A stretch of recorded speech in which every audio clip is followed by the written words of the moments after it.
I believe it is the excesses of the liberal system of regulations and the belief that a completely free market will allow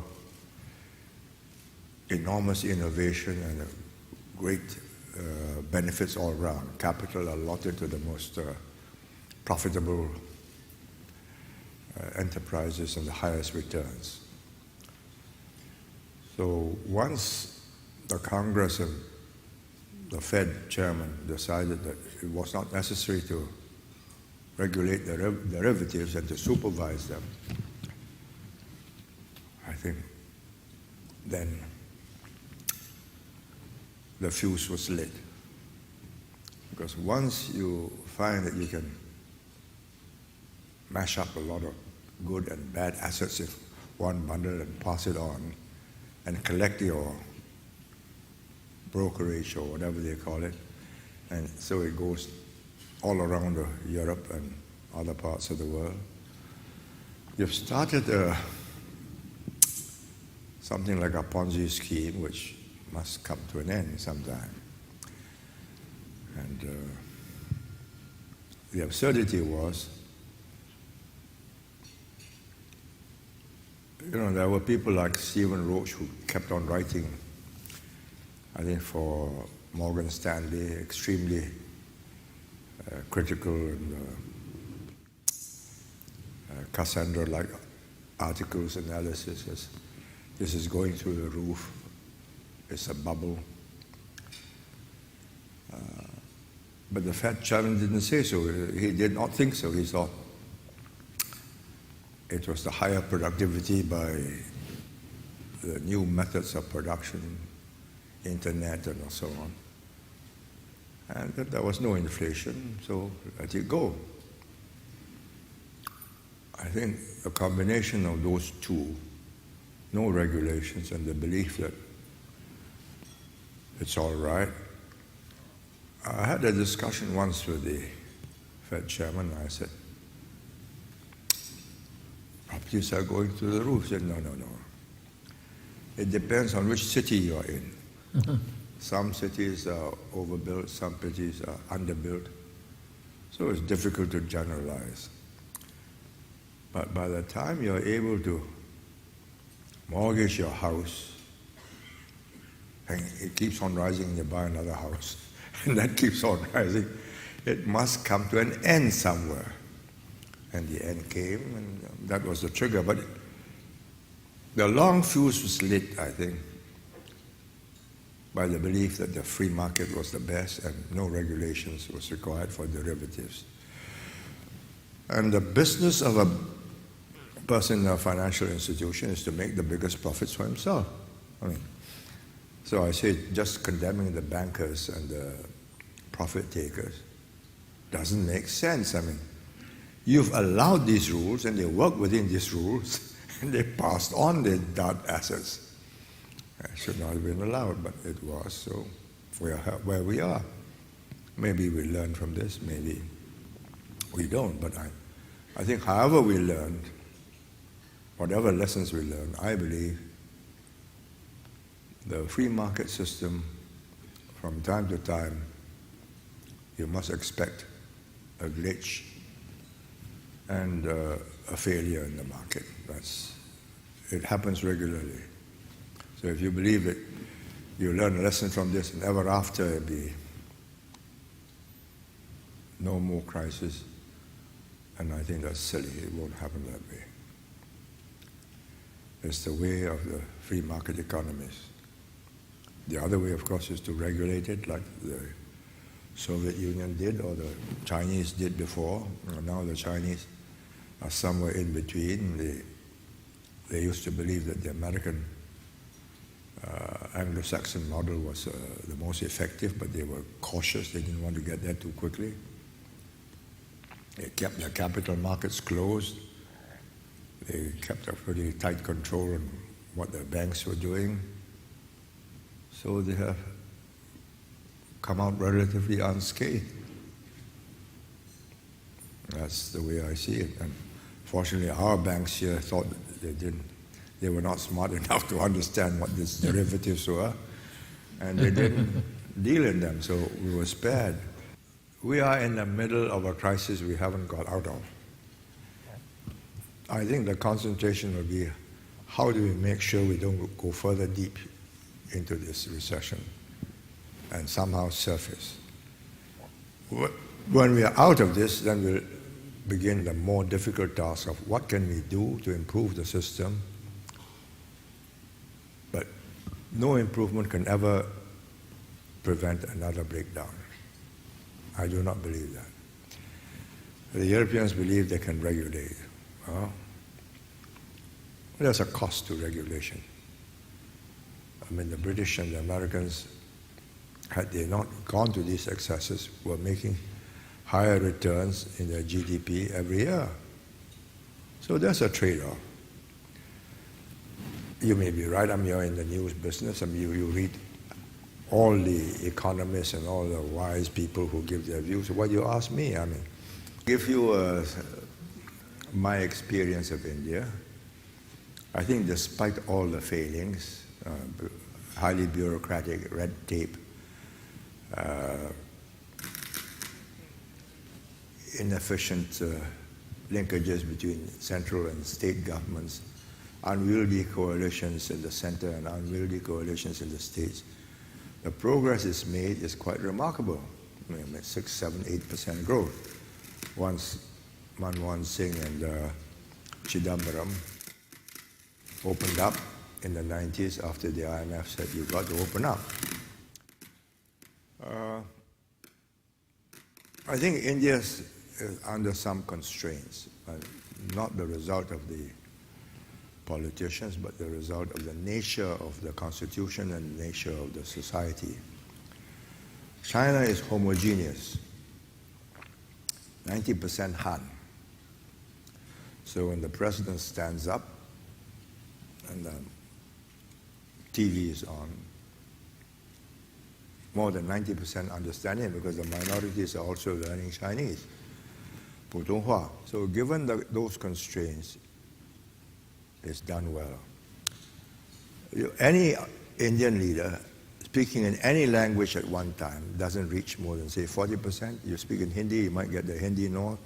You speak in English, you get the upper classes throughout the country, maybe 30%. You speak in Tamil, you get 70 million in Tamil Nadu, and you speak in Malayalam, I don't know how many, 40 million. So that is an enormous diversity which makes it difficult to get the same policies through. And you can see that after each election you get a tussle of how to form governing coalitions. But on the other hand, because it's kept this constitution fluid, so a country with about 30, 40 different ethnic groups and 320 dialects and languages has held together. That's quite an achievement. India consists of many different dialect and nation groups. There is no connection between the history and development of the Tamil language or the Telugu language and Punjabi. So India is a creation of the British Raj and the railway system it built. And therefore it has its limitations. Then you have the problem of the constitution. I was in Bombay 2 years ago, and this is a fact, and I don't think Deputy Chief Minister will take offense at my recounting what actually took place and his position. So he asked me if I would spend 3 hours discussing how to make Bombay a world financial center. So I thought, well, why not? So he brought all his main ministers, state ministers, and his officials. Halfway through the dialogue, I asked him, who governs Bombay? He said, there's a committee that runs Bombay. I said, but who provides it with the revenue? I said, we do, the state government. What happens to Bombay's revenue? It goes to the state government. I said, then how do you dispense with that revenue? He says, well, we spread it throughout the Maharashtra state because there are so many farmers and so on, everybody has got to be looked after. I then said to him, if you want Bombay to become like Shanghai, Pudong, then you make it a self-governing unit, which the Chinese have done in Shanghai, in Tianjin, in Chongqing, and a few other cities recently. Then they deal direct with the central government. The central government gives them the funds for the infrastructure, and the revenue is shared with the central government, not with the...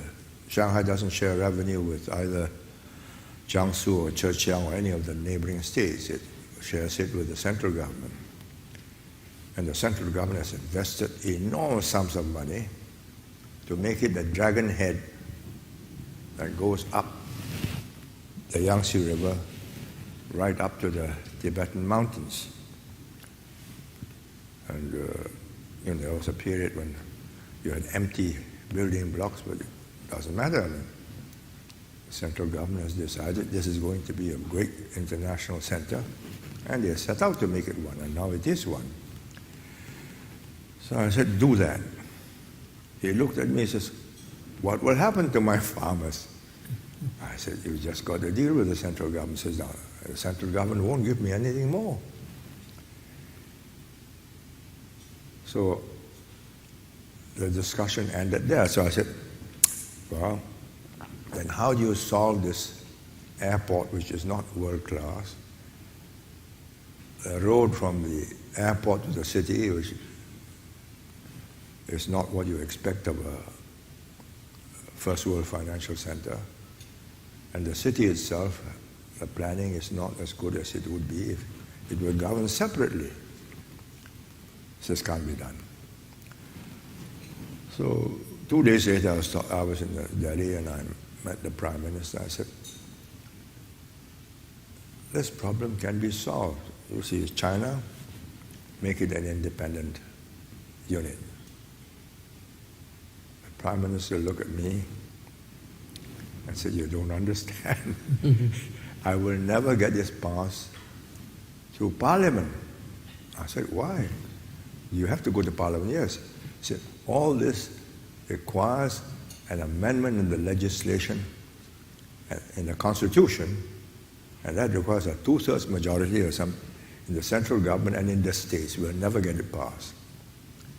So Bombay will always be at the mercy of the Maharashtra government, and the Maharashtra government quite wisely takes its revenue and gives it to the farmers because they are the people who voted them in. So until you break that chain, how do you break the chain? First, integrity, absence of corruption. Second, meritocracy, the best people for the best jobs. And third, a fair, level playing field for everybody. We were lucky in Singapore because we started with a plastic young society. So we chose English as our working language, which was a neutral platform for everybody. Nobody had the advantage. Secondly,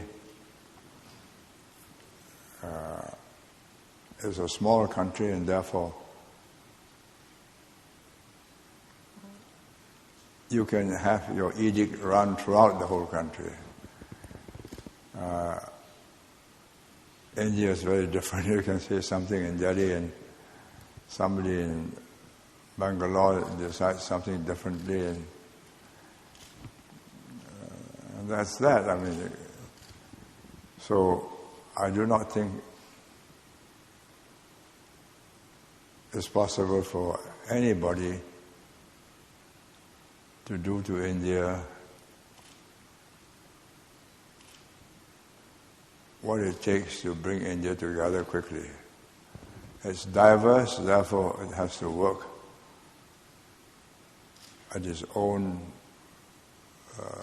speed, its own cultural tempo, and each marches to a different drum beat. It took me a long time to understand this because, like many students of British Empire history, I thought India was more than a concept. India was India. Because I grew up and I went to India, I realized that there are many different Indias. And they're still true today. Yes, you have the English language that binds the English-speaking Indians, but that's only up to a point. I think the English-speaking Madrasi and the English-speaking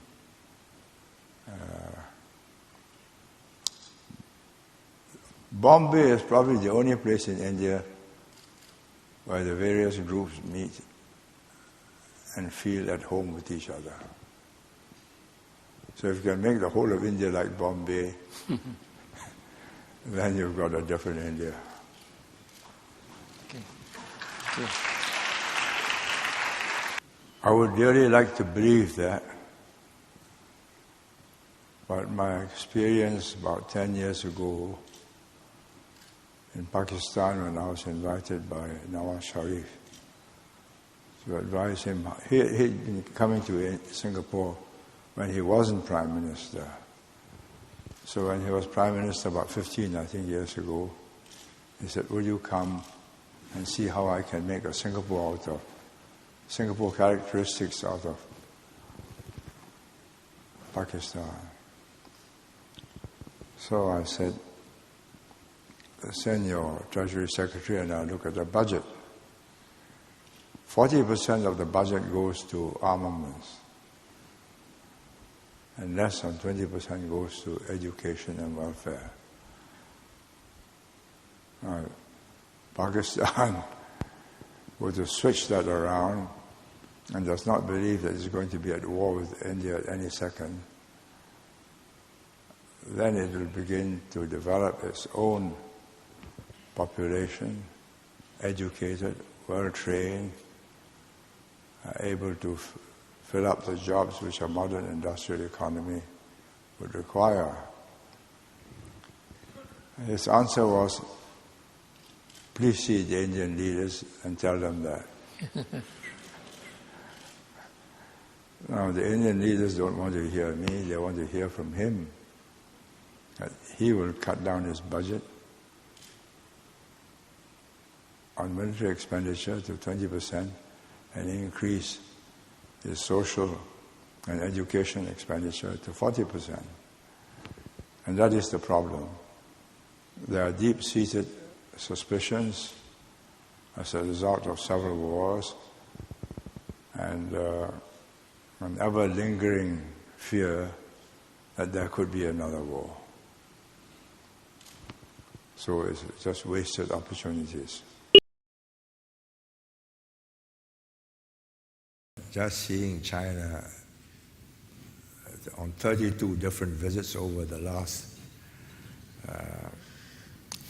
since 1976, that's about 33 years, I would say it's been a remarkable transformation. The China I visited in 1976 was dilapidated, down, gray, drab, everybody in the same mouth jackets, unlit streets. I was put up in the best hotel in Shanghai. I went down at night after dinner to see what it's like, and dark streets, unlighted shops, and whole streams of people. So you've got to keep on moving, otherwise you're holding everybody up. Overcrowded. Oh, you go to Shanghai, unbelievably, it's widened the roads, they've greened up the place. huge, tremendous improvements in their infrastructure. So that's coastal China, and you can find that in Guangzhou, Dalian, Tianjin, all the coastal cities. I've also been to the interior. I've been to Lanzhou and to see the caves in Dunhuang. And it was an arid place. It's got oil, and the oil has got to be shared with 1.3 billion people. So if Lanzhou was just looking after itself with its 40 million, it might be quite a wealthy little oil state. But it's not as. So what is the real China? I think there are multiple real Chinas, depending, even within a province. But given the diversity of the country, the progress is made is quite outstanding. Can it have a peaceful rise? Quite possible. For 20, 30, 40 years. Will it be peaceful after it has risen? I cannot say. Because, every year since 1976, the relationship of China between Singapore and China, yes, it's good, it's friendly, but in 76,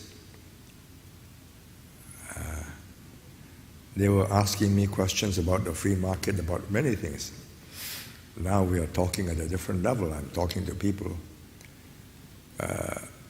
who read enormously and been briefed. So we are talking at a different level, and the relationship is at a more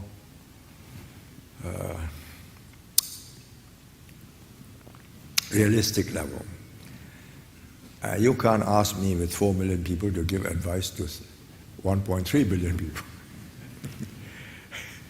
I don't think it's wise anyway of me, and I'll cease to be friends if I do that.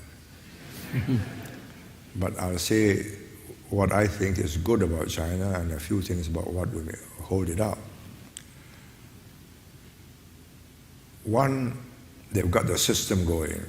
When they say we will do this, it's done. The difference between India and China is stark. In India, delegate says, do that. But the chief minister says, you're not appointing me, I follow you. It's my voters who will make me the chief minister in the next election. So I say, yes, of course, but I don't do it. But in China, when they tell the party secretary, this must be done, and you don't do it, in the next reshuffle, you'll move sideways. So if you want to get up to the Politburo, you make sure it's a success. So you take Suzhou, all the I think there are 6 or 7 officials that we dealt with, and they were very able ones. They are now right at the top. 2 party secretaries, 1 member of the Politburo in charge of discipline and so on, a very important post. Because that's the way it is. The system works because if you perform, I promote you. You don't perform, you're out. Sideways. So that's a systemic difference. The other thing that impresses me is the quality of the men that's coming up. 76, I met revolutionaries. Everywhere you went in the provinces, coming way and way. So the Revolutionary Committee greets you, and their sum total of knowledge is Marxism, Communism, Leninism, and Maoism. And now you're meeting a different generation. The younger you go, the more Western educated they are, the more they're familiar with the world, and the higher the quality, and I think they got the system in order. You have to retire at that age. 65 in the center, in the provinces, mayors retire at 60, party secretary 65, even in the center if you're very good and you go on to 70. Now what is the bad side? Well, the bad side is, first, a dysfunctional system because of the corruption, a lot of unhappiness at lower levels. How to be rid of it? It's a very difficult job because all communist countries face this problem. During the time when the economy was controlled, money is useless.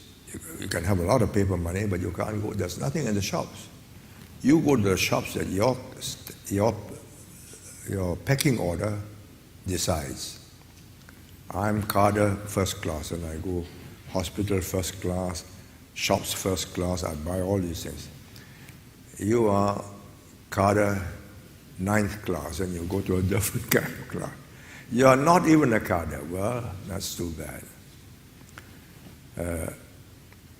On one of my tours, this is where there's a bit of hypocrisy. One of the people who accompanied us was wearing this mouse suit. So I said, well, you see, I show you. He unbuttoned himself and said, fur line inside. If you're an ordinary fellow, you don't have a fur line mouse. You just shiver, you put on more layers of cotton. But they maintain this egalitarian look. Now the problem now is with that egalitarian look, the poor are being squeezed at lower levels, and they see little officials getting prosperous and leading a good life, and they are not in their land. They don't own the land, but nevertheless, having tilled the land, and they expect adequate compensation, and they don't get it, so you get riots.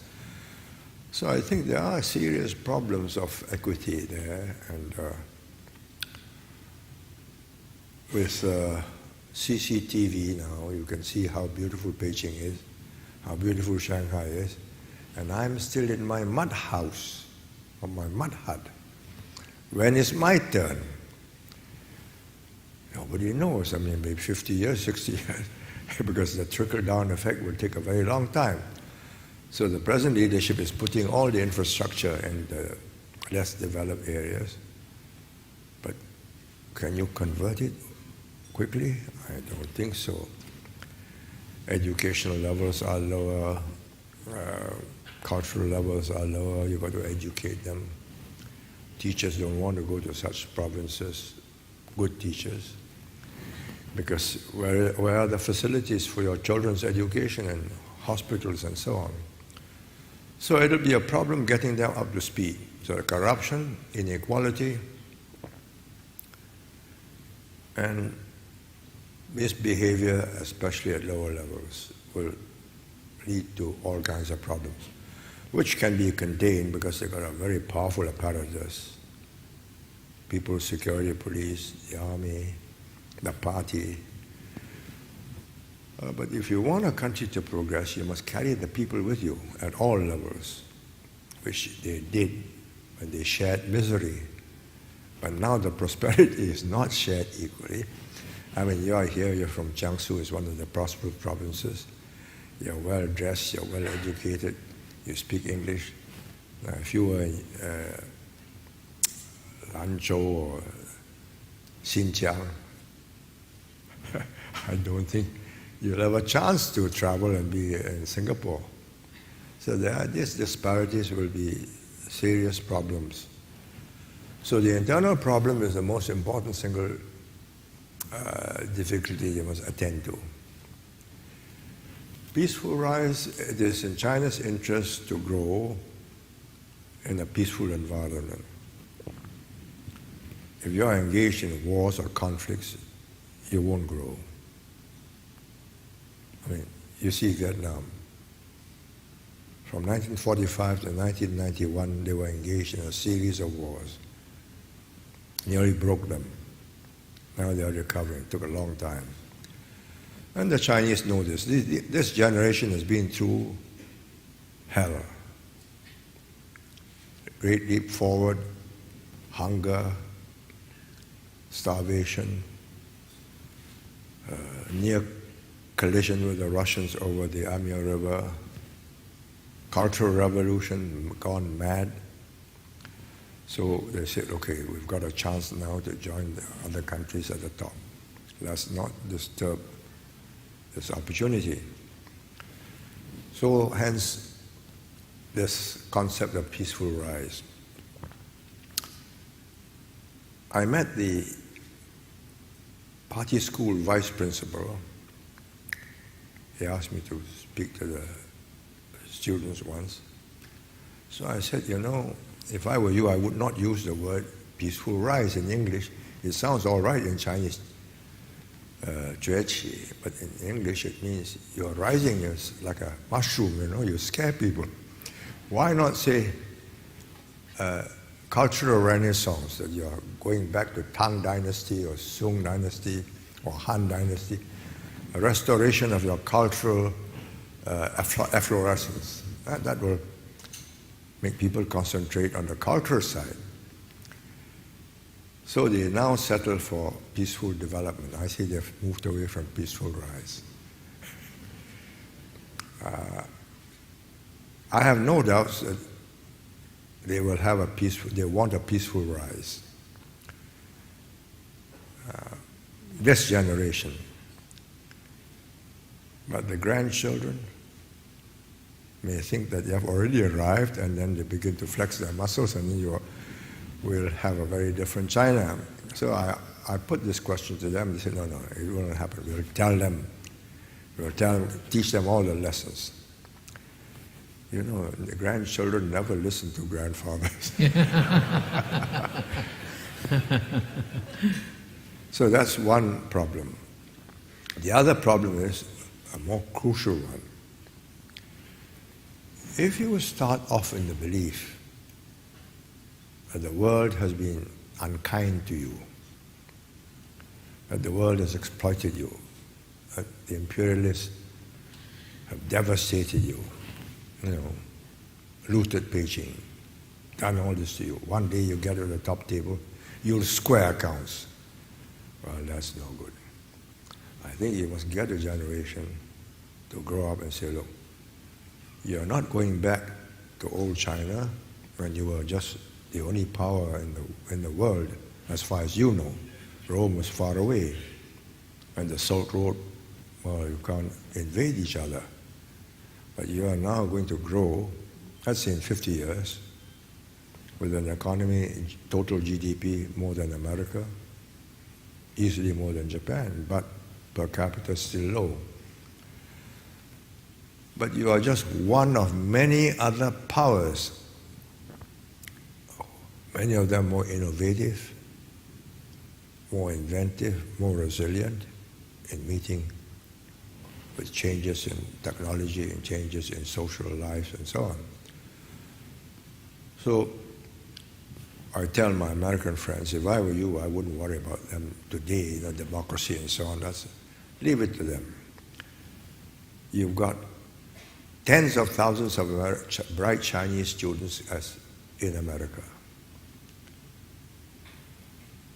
You give them a bad impression, a bad time, they'll go home nursing a grievance.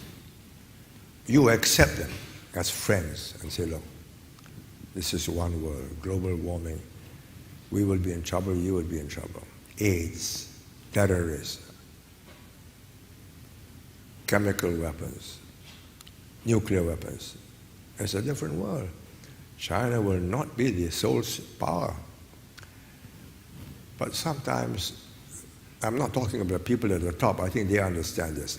But the people at the bottom, middle ranges, I mean, when the Deputy Prime Minister, our Deputy Prime Minister, who's now Prime Minister, went to Taiwan, the barrage of vicious articles on him on the internet from young students was intense. Suddenly, from a good old friend, we became a brand new enemy. overnight. That gives us cause for reflection. So I said to some of my Chinese friends, I said, you better tell your young people, if you say we are old friends, then we have to stay old friends for a long time. You can't say, suddenly I do something which you don't like and we become an enemy. I'm not sure if they can get the young people to understand that, because they are growing up in a different China. A China which they feel is going to come up very quickly, 崛起. I'm not sure it's going to come up without troubles. I think enormous social problems will crop up, disparity, corruption, all kinds of problems. But the crucial question that the world wants to know is, having arisen or having fully developed, what kind of a China, what kind of power is it going to be? Because by then you'll be 1,500 million or 600 million, educated, organized. It can become. Now they keep on saying, we're not going to be a hegemon. Never. No, I believe it for their lifetime. But as I think of the young attacking us, I think overnight I became an enemy. How is that? So I explained it to my friends. I said, no, when you do that, you annoy 1.3 billion people, 13 亿. That caused me to pause again. So when you annoy me, you have only annoyed 4 million people. But I thought you said all countries, big and small, are the same. So I begin to have doubts about that. But never mind, I think it is still in the formative stage. And if I were America, Europe, and Japan, I would spend time to make sure that the mindset of the younger generation is not one of hostility, but one of acceptance and an understanding that you are now a stakeholder, which was Bob Zwelig's very apt description of their role. When they were called a stakeholder, they asked me, what is a stakeholder? I said, it means you got a stake in it, and if it goes down, you will lose money. I said, after some time, they said, yeah, that's right. So stakeholders are a good idea. So make them feel they're stakeholders, and if this earth goes warm, they're in as much trouble as anybody else. That's no dilemma as far as I'm concerned. I've just been talking to my neighbor, Mr. Zhang Yongfa from Taiwan, and he was describing to me what a disaster Taiwan now is. He says, democracy, he says, we are now in a total state of disorder, and the future is very bleak. He says, you are doing the right thing, and I wish we were like you. So I said to him, but I'm constantly being attacked in America for being authoritarian. He says, no, I'll pay no attention to them. So, you see, in Asia, and Asia is important to me because it's the fastest growing area and we're going to grow with them.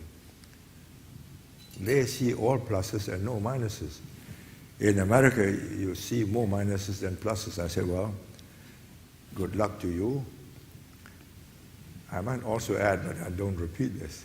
Mr. Zhang Yongfa told me, America is not such a great example, you know. So I think the conversation ended there. I make no apologies. Okay. On the right here. I'm not elected by the American press or American media. I'm elected by the people of Singapore. First, we maintain the system which gives any opposition the opportunity to displace us peacefully. And we allow the system. We have not interfered with the civil service. We have not interfered with the judiciary. We have not interfered with the parliamentary procedures on the system, the police and so on. And we allow the system. We have not interfered with the civil service. We have not interfered with the judiciary. We have not interfered with the parliamentary procedures on the system, the police and so on. If we become corrupt, if we become inefficient, we can't deliver, we're out. If you read American books on leadership, and I went to Harvard once and I met 3 or 4 experts who teach lessons on leadership. You can train leaders and give them knowledge. I start off from a different standpoint. That is from my personal observation. You can make a good company leader by training him. You can't produce a political leader by training him. He must have the passion, he must have the instinct to do something for his fellow men. He must have the capacity to persuade them to follow him. I went to a sheep farm once in Australia. And the farmer had 100-odd sheep on a mountainside. He had 2 or 3 dogs. And he was at the bottom of the hill, and he blew the whistle, and the dogs gathered the sheep into the pen, and he didn't move. So I said, wonderful. How do you choose these dogs? How do you train them? He says, well, we take them as young pups and look at their eyes.